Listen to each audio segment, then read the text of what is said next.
Hello and welcome back. This is Kristen from Life of Crafting, and I wanted to give a little tutorial on using Tim Holtz. This is the new for 2022 Harvey die that he came out with for the Christmas season, and it is adorable. I will tell you, here's some of the ones I made. I got a little intimidated, and I mean, I've used many different dies and stuff. When you take these all out, there's 19 dies. And, you know, he's got this, let me get this paper out of the way. This is something I'm intending to use in a card. When you take them out and you see his stuff, it's kind of like, well, how am I going to do that?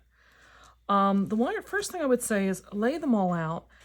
Like I said, there's 19, and when you look on the back of his dies, he will put like red 1, which was how he used it. That's not saying that's how you have to use it, but that was red 1. Then this was a B red 2. Okay. This is a B red 2 as well. And then this is a B red 3 and a B red 3. So I grouped these up because these were his things he deemed as red. So then you have to start dissecting is what is he saying in this? And his shirts have a different style in here. You have some with these straight lines and some with the dots. So that was how I was able to put these in a pair. So I've got 1 and 2, okay? So I started looking at this in a sense of how I was going to get myself dressed, top to bottom, however you want to say it. So he starts off with his biggest piece that's in there, which is this. And he says that this is skin 1, okay? Then he also has a die, and it's called skin 2, okay? So I started grouping them up by what he had written on there, and this is going to be your base piece. This is going to make the like face on the person. So I group them up because they're going to stay together, because whatever I cut from this one is going to be what I'm cutting from this one. I'm not going to cut one skin tone and then do this in a different. It's just not, you know, you're going to keep them the same. So this was easy because you just have to decide, what do I use for skin tone? I pulled out a bunch of different scraps. I think it's going to work for me. This was some Stampin' Up! Crumb cake I had that I just wanted to use. This was some cream color.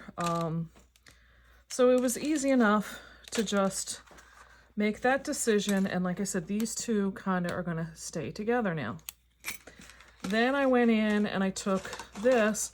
And this was all of his stuff that he marks with, he's got gray 1, he's got gray, that was gray 3. This one says it's black, but I'll tell you why that's going in there. And then he's got gray 2. Well, these, when you turn them over, are all of his boots, okay? Even though this says it's black, that's the shoes. So they stayed grouped up for me because it was easy enough for me to make the decision. And I had to make it for whatever style I'm making. The shoes, the boots aren't changing. So I went through my scraps and I just pulled out some of the lightest to the darkest colors I had. And I just used scraps, like I said, and black was black. So the only thing with this was I was kind of a little confused with this little part. But that's going to be used for his chin strap at times. So I'm keeping these ones together because they're shoes. You make one decision, the same as what you made for the skin tone. Like I said, there's really not going to be a whole lot of different decisions on what you're going to make the shoes. I mean, truly, it is what it is. And I just had to go through and pick out, like I said, for my scraps, grays that were going to go together. Some of them had, you know, more blues and stuff like that. And I just took my scraps till I could get them in shades that went. I thought that was very simple as well. So then the next thing that was like a no-brainer was he's got this one that's marked as plume. You can make that You cannot make it, whatever you decide. But I just used some white shimmer paper that I had a scrap of. Again, make a decision once, no matter what color I do. It was very simple. So that was another like easy decision to get out of the way. Then he has this one, and it's marked face. Now, like I said, the other one with the skin tone has face as well. This is what's going to cut out the mustache and these eyes and mouth. That's not something you have to use every time. I literally did a few scraps that I cut out of a dark brown, called it a day. Simple, easy. Again, got it out of my face. So the real decision comes down to what's in here. So the first one is, what color do I want his coat to be? That's really your big decision, is what is the coat? And I went and pulled out, because I'm doing, I'm in the middle of a card series, and I'm going to be working with this paper that has a lot of pinks, plums, mints, that type of thing. So I just went through and found you have to just get 2 colors that are complementary, a light and a dark. So I did that. And I knew that with what I was doing, I needed a selection of colors. I actually just cut a bunch of pinks because I want to do 2 on a card. And it was easy enough because you're going to just use this for a dark. That's it. Some of them you may want to do the hat. If you decide to, you can do the hat.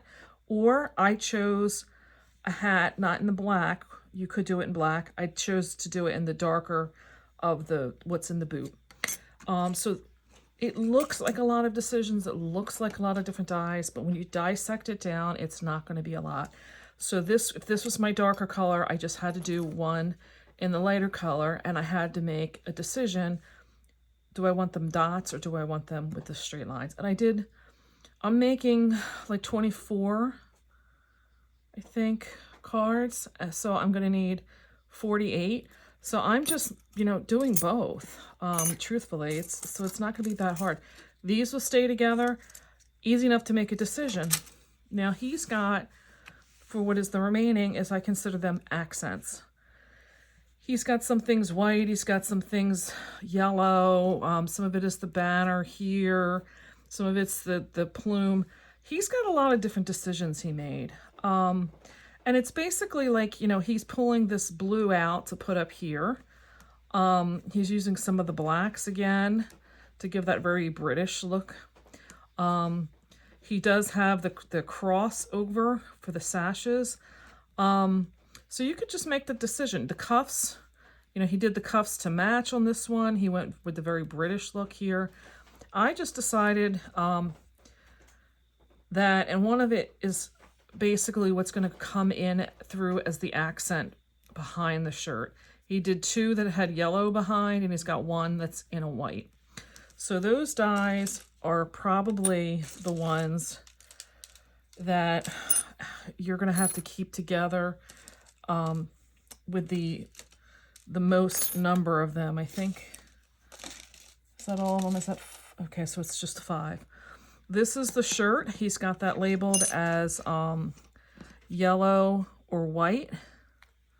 Again, you don't have to use his colors. I'm doing it with gold foil. So that is the undershirt. This is your sash, and he just marks it as trim. It's the sash, the belt, and the belt buckle. This is the shoulder pads. He has them marked as shoulders. This is for the hat. This is going to be the lines and the medallion on the plumes. And he's got that as hat too. And then this is just marked as cuffs. So to keep things as simple as possible, like I said, I am using scraps of gold foil.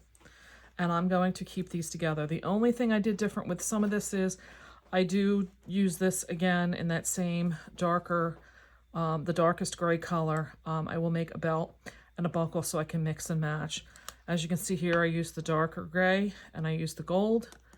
And then here I use the gold with the darker gray. So that's the only thing where this one is being used in multiple colors. And I've just kept all of these together in here with my gold foil stuff.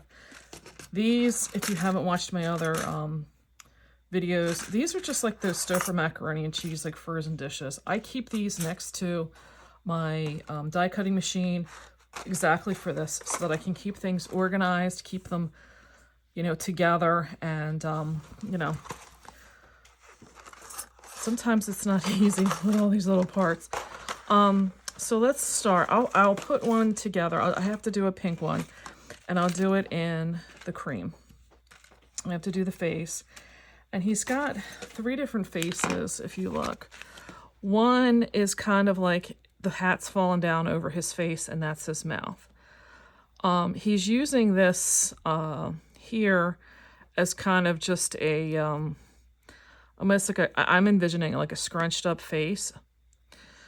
I didn't choose to do he's got the cheeks in as one of the die cuts that he did. I just used my Copic markers. I used an R20 for cheeks on the cream color here, and the darker paper does not take that very well, so I used an RV34 to give cheeks on those.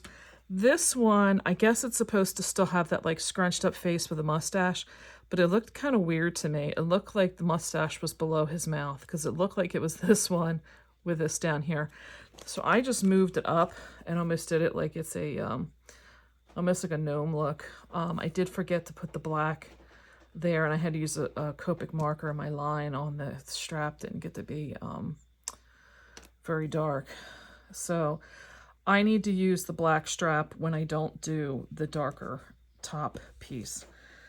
So this is great. He has like a little bit of an embossing detail that comes in there, so they're very easy to know where you have to align.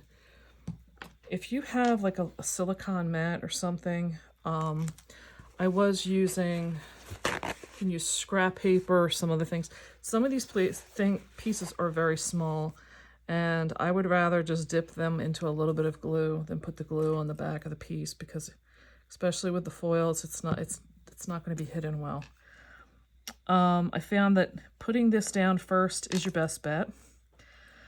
And then I said I'm going to do the pink. So I'm going to pull out the dark pink, and then I just have to make sure I have a light pink that has the lines. So I have a half shirt and a full shirt. And I think I'll go with a dark hat. So for those, I will tell you, you're probably going to need to trim some of it, no matter how much you try. And you just want to do very little dabs on the chin strap. No matter what I tried, I had to start at the top here and then work the hat down around the chin strap. No matter how much you try to line them up, you're still probably going to have a little bit of the stuff on the bottom revealing through, and I just cut it back. Like I said, no matter how perfect I tried to be, it just didn't seem to work. So I'm going to leave that as that. Then I found the easiest thing was to start working with the shirt and the shoes alternating, because where's my shoes? You start with the lightest color first. So you work from lightest to darkest. And why am I having such a hard time here?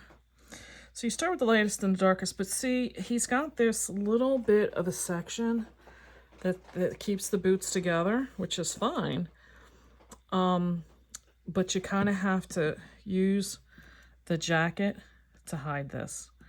So as much as I tried, again, to get these lined up as perfect as can be, I found I'm still going to have to, and I'll work them around.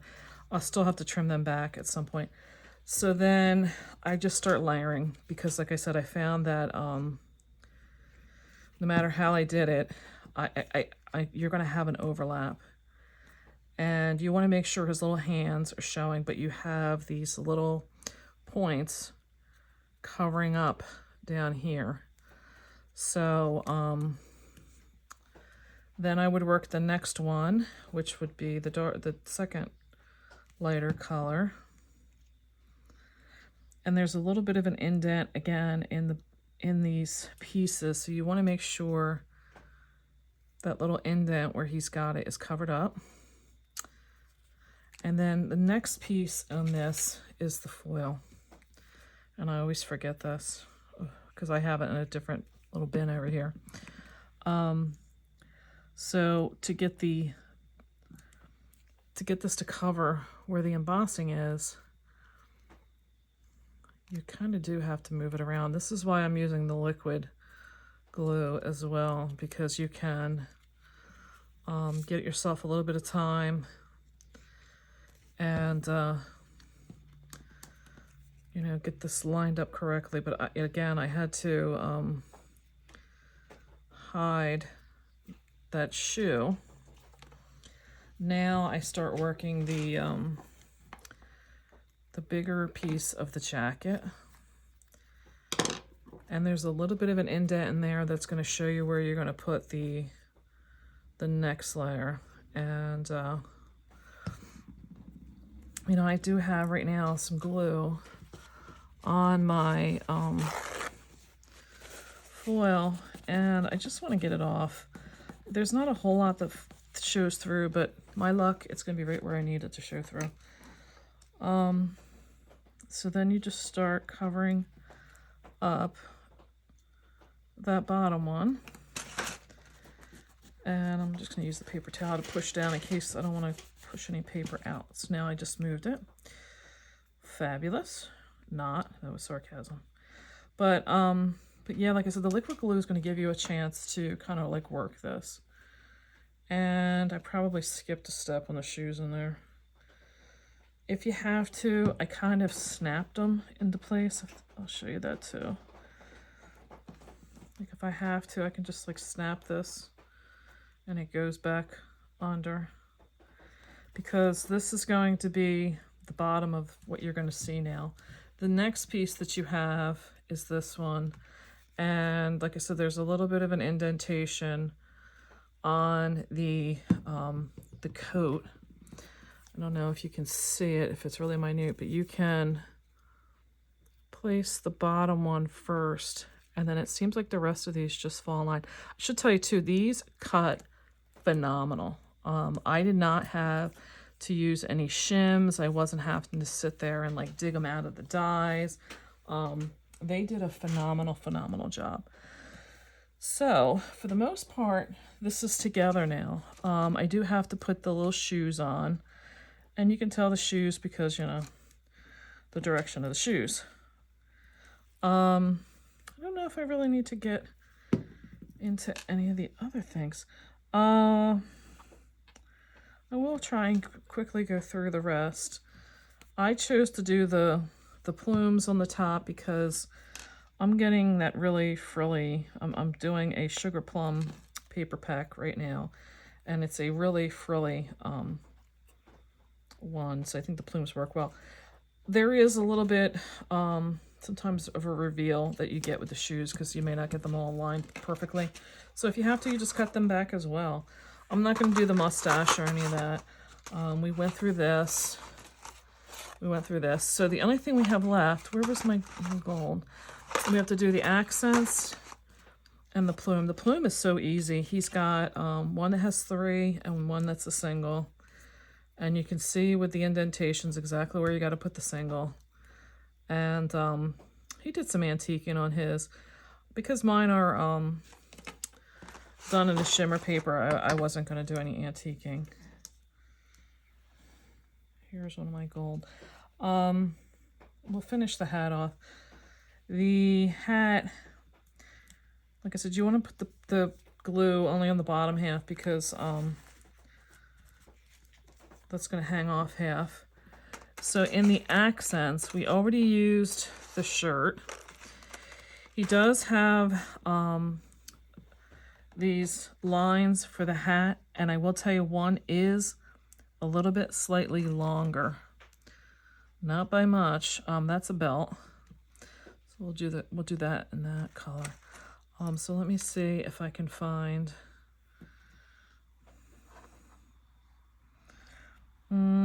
Nope, they're all kind of the same. So, you know, I try to only cut out like 3 or 4 at a time because it does get to be very confusing. I'm not finding any of these right now, so they're just going to use 2. This is where I try to use the little puddle I put over here because these pieces are so thin. And I would like to work up with the first one.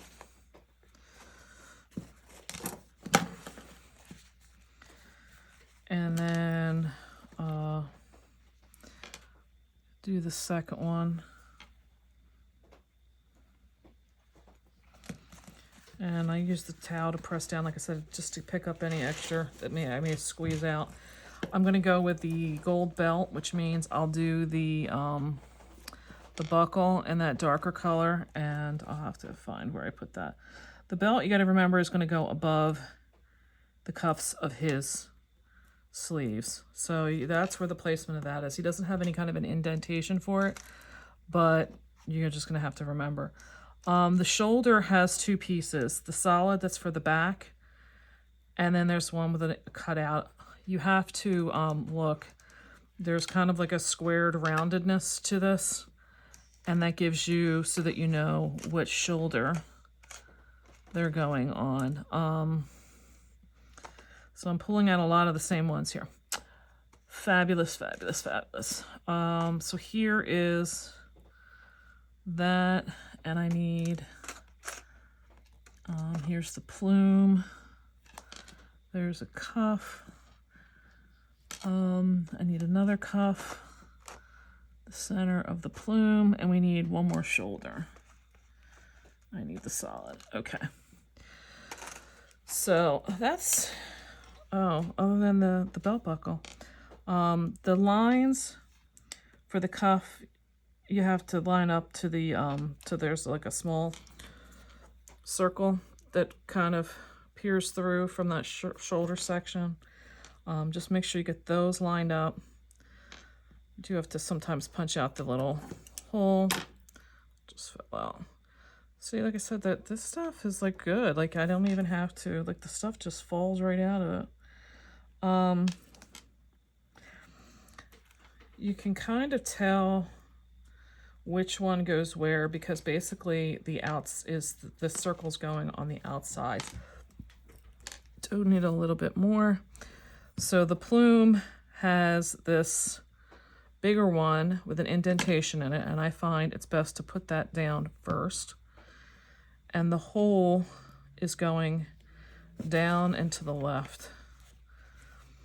And then this piece is so, so tiny. Now if you can see that there is a hole. Am I in screen? I can't even tell. There is a tiny hole in there.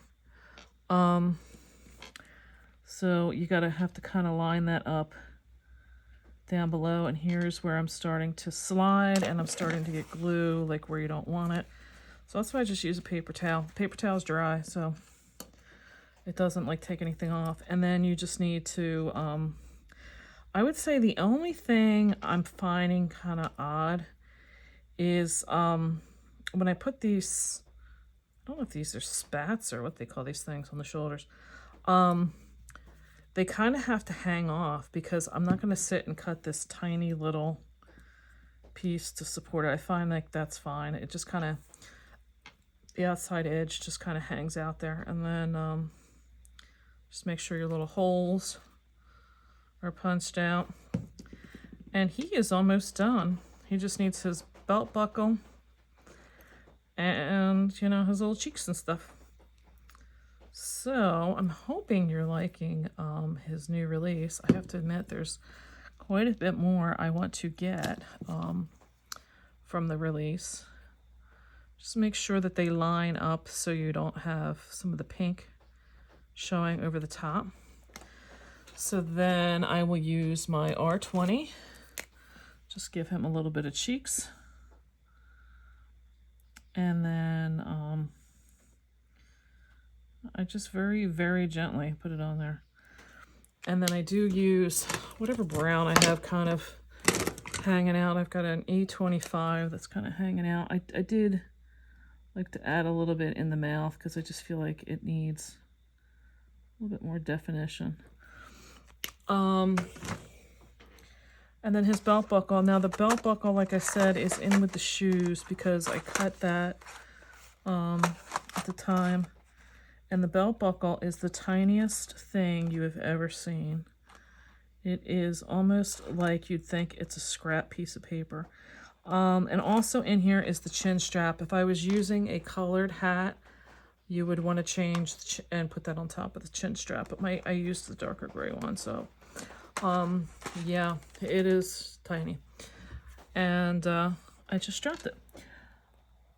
I just put a little tiny dab, the tiniest of little dabs on there, because you almost can't keep this in your reverse tweezers. It is so tiny. Yeah, if you're a person that can't like do tiny, you may want to scrap this die, but that is it. That is another Harvey being made for my, and I have used, you know, my wand for some of this too. That does help. I just didn't want to get the wand out too much. So I hope you like my my line up here. Maybe this is how I'll be better. I'm gonna put them like that's kind of how I'm planning on putting them on cards. So I hope you like them.